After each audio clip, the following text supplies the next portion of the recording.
I have always been a believer in the idea that history repeats itself. Simply the idea that time is a reflection of ourselves in the past, only to be regenerated in the future, perhaps through new crisis or new clothing. John Locke's question of personal identity demonstrates similar sentiment. Are humans butterflies or are they bananas? While the butterfly theory demonstrates the evolutionary product or to change from one life form to another, the banana is the idea that humans slowly ripen with wisdom that comes from age.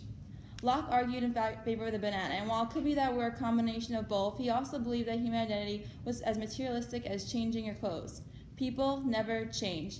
Therefore, we are doomed to repeat the past. The 21st century mirror is shining a shadow of the past, only evidence through the political realm and, more importantly, what we are wearing. The 21st century mirror is decorated by the flower power and counterculture images of the 1970s. Both the rock and roll era of raw status quo attitudes and hippie subcultures revolutionized the man against the conformity of the 1950s. The same flower prints, headbands, and indie clothing of the SDS and the culminated punk of inspirators such as Johnny Ron and Vivienne Westwood are re-emerging in today's youth. The hippies transcended into others such as the anarchists, the Sex Pistols in the UK, who use political propaganda postering music to send a radical message. Today, hipsters use social media to do the same by both serving as a connection with the international world and as a tool against enemies after the 9/11 attacks. Big government still exists, and youth are trying yet again to release themselves from the reins. However, fashion is a text to be read. In fact, the distinct orientation of a subculture can be understood by interpreting stylistic signs. What people were wearing in the 1970s and what they are wearing now develops a greater contortion of the common flaws that a particular society was facing both ethically, financially, and sentimentally. Unsurprisingly, these distinct orientations of both are very similar. Society has abandoned conservatism as they did at the end of the 1950s with the election of President Kennedy, the first Catholic Irish president. This time, the election of Obama as president has catapulted a new sense of necessary social justice. The citizens of the 1960s dreamed of a day in which an African-American president would preside in the U.S., but today's youth only continue to battle for these civil rights. However, what exactly is similar between the hippie and the modern hipster? Urban Dictionary defines a hipster as a subculture who rejects the culturally ignorant attitudes of mainstream consumers wearing thrift store-inspired fashions. Merriam Dictionary defines a hippie as a young person who rejects the mores of established society, dresses unconventionally, and advocates a nonviolent ethic. The famous Woodstock Festival had thousands of unconventionally dressed youth to be guided by spiritual conversions, while the electronic light performance of Coachella has done the same for the vintage-inspired hipsters.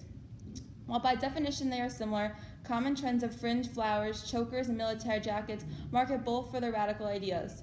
How many of you can say that you own a dress that looks like this?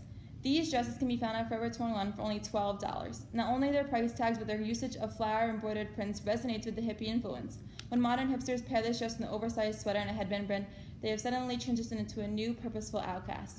The hippie influence, though, is seen in clothing advertising, entertainment too, such as in this Levi jean campaign and the revival of the 1960-70 musical Hair. The original dress of the 70s, though, symbolized a type of against-the-grain fashion. The change of dress transpired a change in attitude and behavior, especially with drug experimentation. Today, adults 18 to 25 have the highest cocaine using rate. In response, the outbreak of AIDS, similar to the 1980s, has increased to 26%. The free spirit drug of the 1970s, marijuana, has increased in users. In the 1970s, tobacco executives anticipated its legislation, and it has been recently legalized for recreational use in 4 states. The military jacket trend, which for the hippies stood for criticism against a draft, a disillusioned government in Vietnam War, and lastly self-protest, has recently surfaced too. In fact, journalist Nella Van Dyke noted that the levels of protest haven't been higher and more dispersed in the past year than since the 60s and early 70s. Just think of some examples we have in the past few years. Occupy Wall Street and Ferguson protests in response to the death of Michael Brown. Civil rights, gay rights, freedom, and free drug use are all being refought in the 21st century. Students see the error in powerful government, but only by means of temporary reactions to sit-ins, demonstrations, not by actual political participation do they look to solve these problems. Youth voting rates have stagnated below 50% since the 2008 election, the same levels of that of the 1972 election. Much of them has been put into technology, but it's clear that the usage of social media has only greatened the accessibility to lazy political warfare. In fact, criticism by the youth now is done on YouTube and Twitter, not by actual ballot.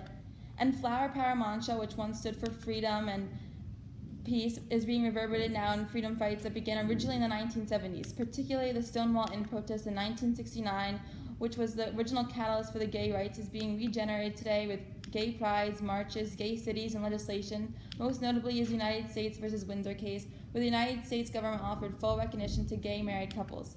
The feminist movement has also gained momentum. High fashion even uses the theme of the 1960s for campaigning their season's new clothing. In one example, Chanel implements the modern-day businesswoman juxtaposed with the supermarket of the 1950s to show the re-emerging new roles of women in the 21st century, similar to how they redefined the 1960s. Vegetarianism, environmental stresses, and a plummeting oil market offer additional examples of hippie infiltration. 45% seek organic food today. The importance of Earth Day, created in 1970 by activists chanting, "Think globally, act locally," is being re-argued with "Think globally, destroy locally." And our oil problem is not over, as rates of oil stagnate at 1970 prices. However, what are the consequences of this restoration for the democratic surge and movement of the 1960s and 70s? The virtual confusion society faces over posing questions of gun control, abortion, and testing validate their sense of dislocation, which is caused by a fast-changing society. The only known compensation for this rapid change is to invoke the past, and in fact, I have proven that we have become a nostalgic society. The fashion forecast is tarnished by the irresistibility to repeat the trends of the past. The runway carries phantoms, not models. Unless advocates of change demand real, unsaturated participation and freedoms, modern society can only inspire to seek turtleneck sweaters and hard 1990s fabric swatches as we face an age of next postmodern idealism. The once potent allure of the new styles and actions of the hippies are attracting new consumers, but the vintage poison still remains undeadly without the proper consumption.